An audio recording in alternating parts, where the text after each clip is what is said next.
When the COVID-19 show commenced in early 2020, censorship became extreme in order to maintain the narrative. It was alleged that a novel virus had emerged from Wuhan, China, which was not only deadly, but also highly contagious. The new respiratory pathogen was said to be able to spread from person to person with the greatest of ease, necessitating face masks, social distancing, and lockdowns of entire countries. My husband Mark and I were part of a small group that systematically refuted the evidence for SARS-CoV-2, but quickly found out that no virus material resulted in instant strikes, if not outright bans on social media. But now that it is 2026, millions more people are aware of the flaws in the official narrative and are starting to ask more questions. It was still a surprise when the mainstream media in New Zealand and abroad recently published a story about the failure of flu transmission in what they conceded was a well-designed study. However, the excuses they then offered were not such a surprise.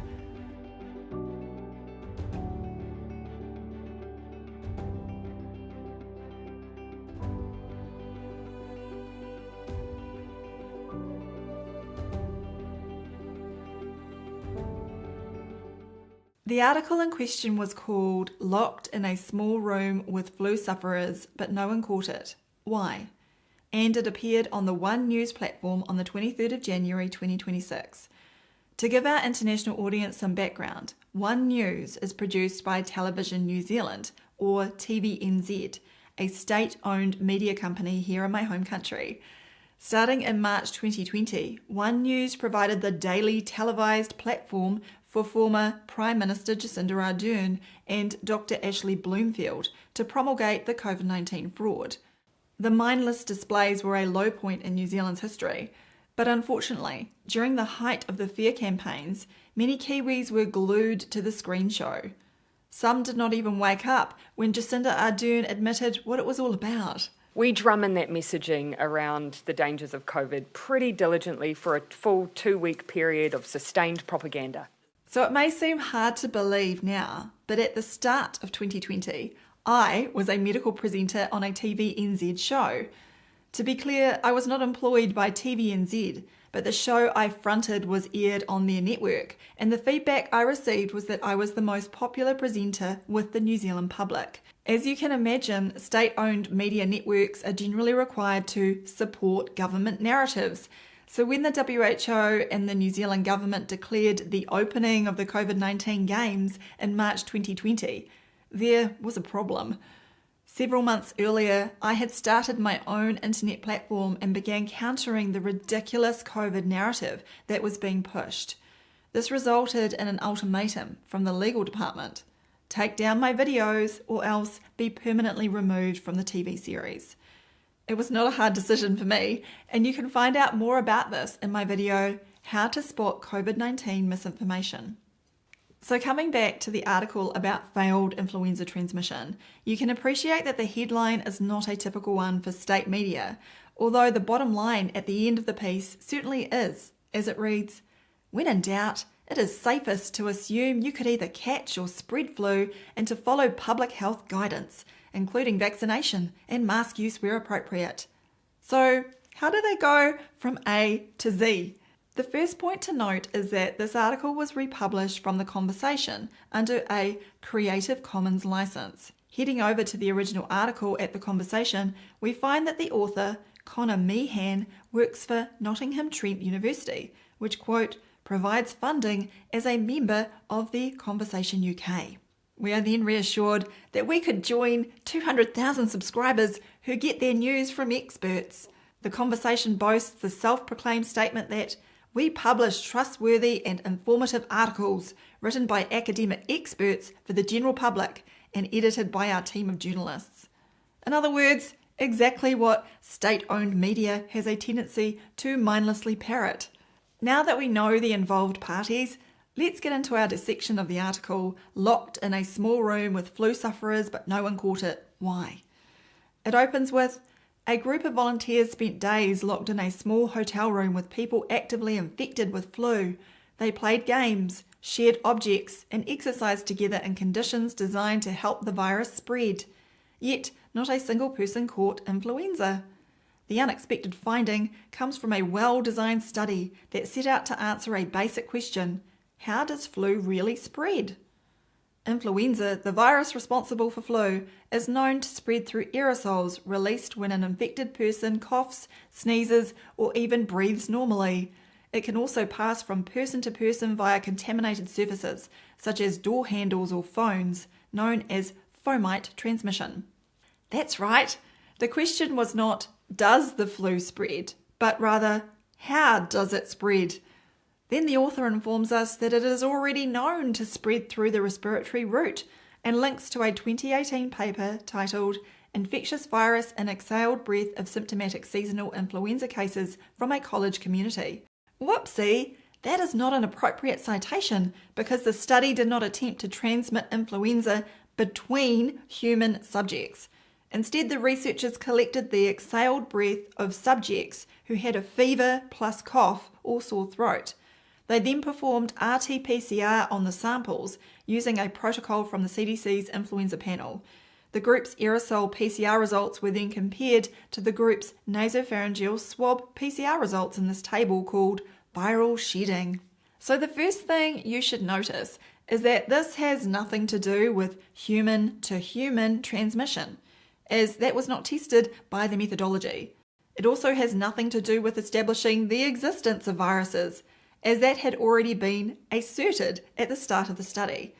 They believed that the RNA being detected by RT-PCR was, quote, viral, as the CDC claims to know the sequences of alleged influenza viruses. This is the circular reasoning from which the virologists cannot escape, as they never find anything in nature that meets the definition of a virus in the first place. It is thus pseudoscientific to declare it as viral RNA when the origin of the RNA remains unestablished, or at least not shown to belong to a postulated virus. The researchers further imagined they were finding viruses through the indirect cell culture technique with Madden-Darby canine kidney cells. If their samples caused cytopathic effects within 4 days, it was called a positive virus culture. If not, the culture was passaged and given another 4 days to turn, quote, positive.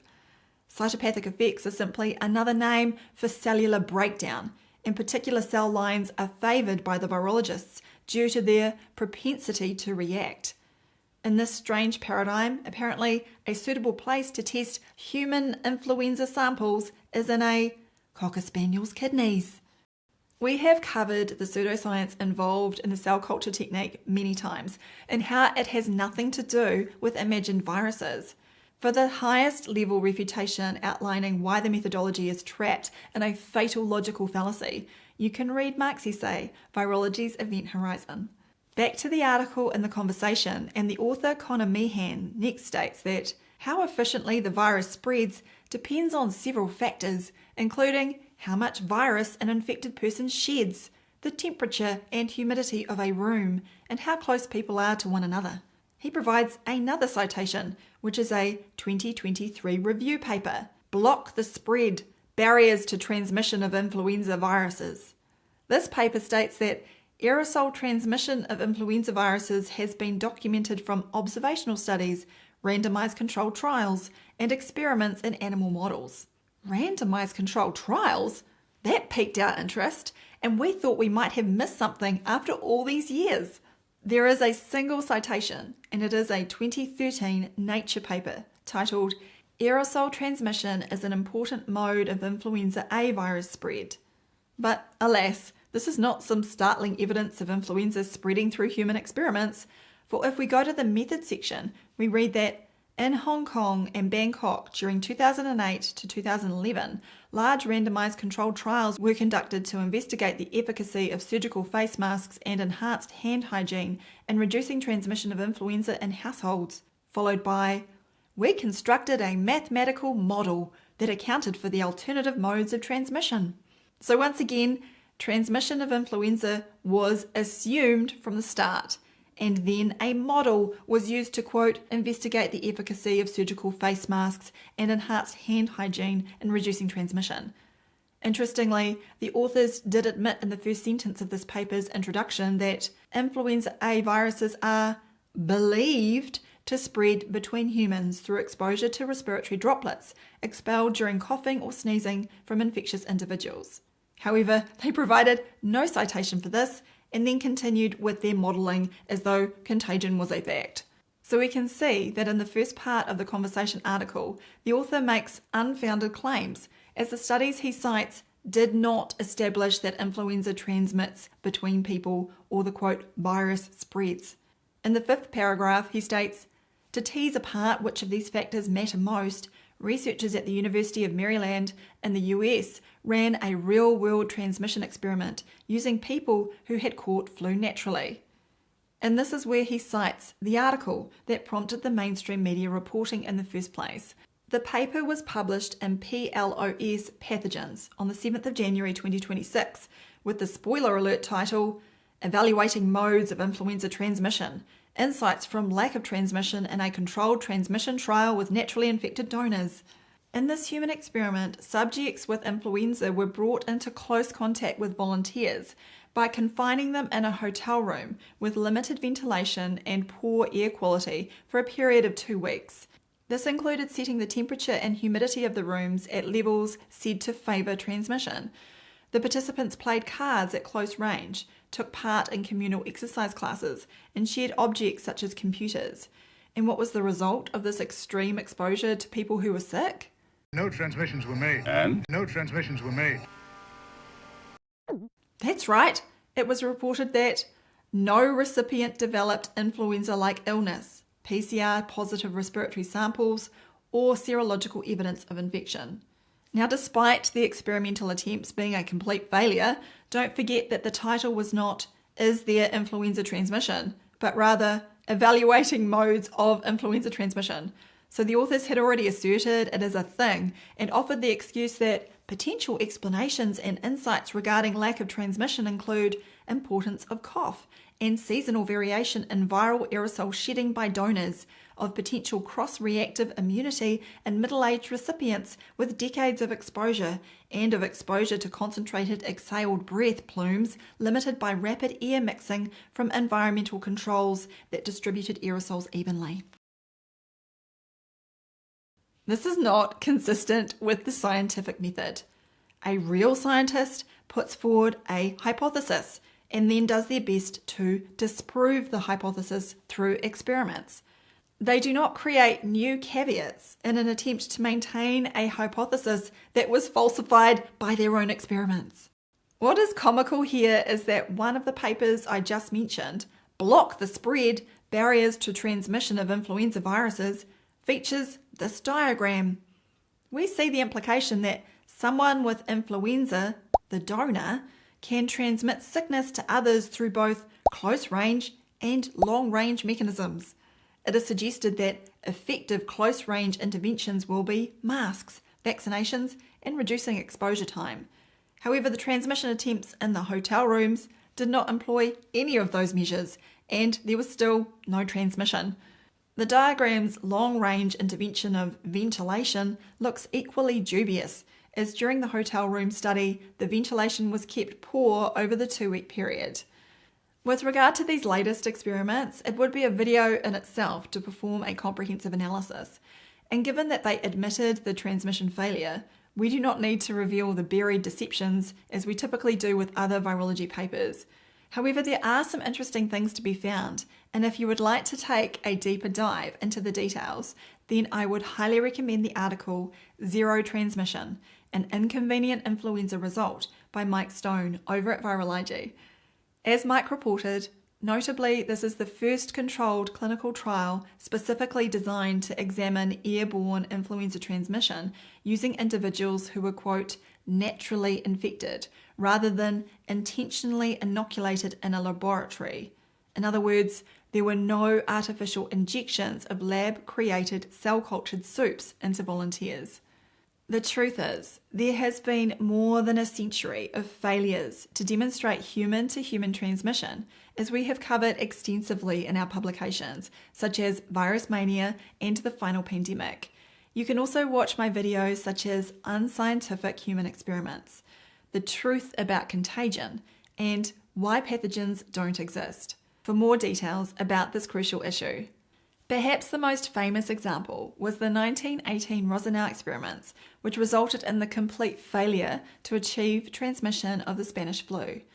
Incredibly, it was thought to be a highly contagious condition, and yet the extreme attempts at using influenza sufferers to make others unwell did not work at all.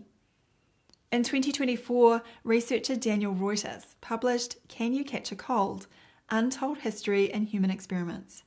The book analyses more than 200 contagion studies, and the conclusion cannot be ignored.